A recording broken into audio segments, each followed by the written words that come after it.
So you think that if we would have given this much attention and this much funding and news coverage and stuff, we wouldn't have the heroin problem? You don't think so? No.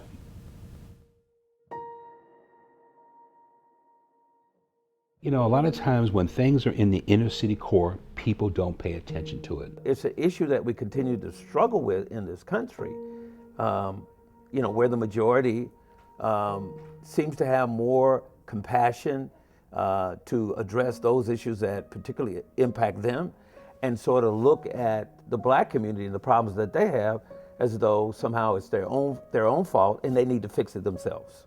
People that more or less used the crack was like down, and they didn't have nobody fighting for them or family pulling for them. They didn't have a big job they lost, or you know, their face wasn't in the limelight. The heroin epidemic is largely affecting white folks, and that has galvanized support for more treatment and treating addiction as a public health issue.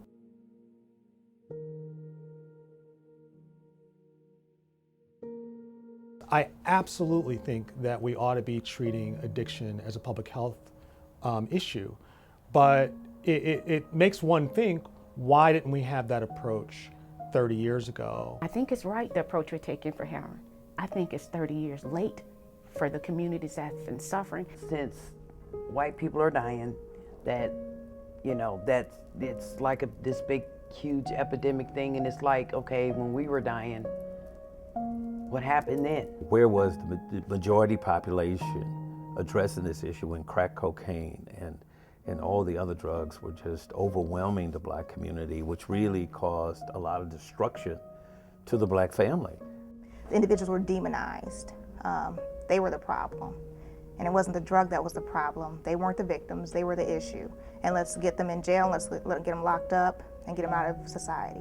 I was a public defender in the early 90s, and yes, there was some treatment, but not enough, and the first response was, let's lock folks up.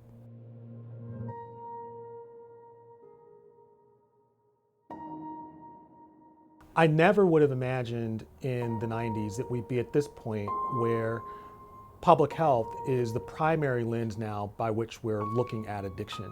That's due to the prescription pill epidemic. Some of this is the fault of physicians. The doctors write too much pain medication to start with. There was a time period in which doctors were under a lot of scrutiny, a lot of criticism that we were not providing adequate pain medication to patients.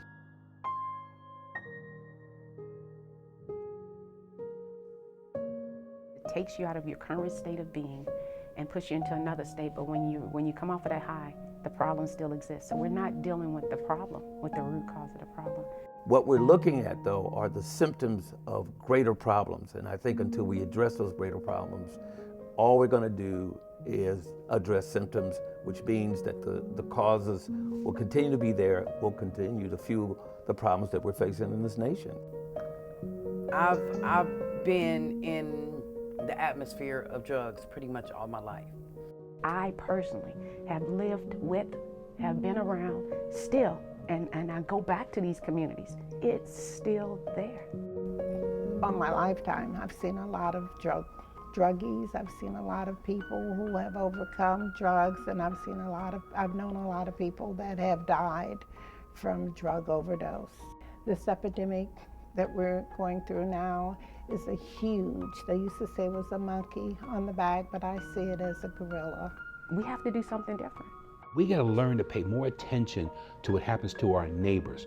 And I don't mean your neighbor next door. I mean your neighbor is 30 miles from you or 50 miles from you, but within your confine of where you're living. Imagine a community where we don't write people off because they may have been addicted to drugs, but tell them that when they conquer that addiction, that they've done something heroic, and embrace them when they have their weak moments and not lock them up, but treat them. This approach where we label someone a criminal and lock them up is defining them by the worst thing that they've done, rather than looking at them in terms of the best they have to offer.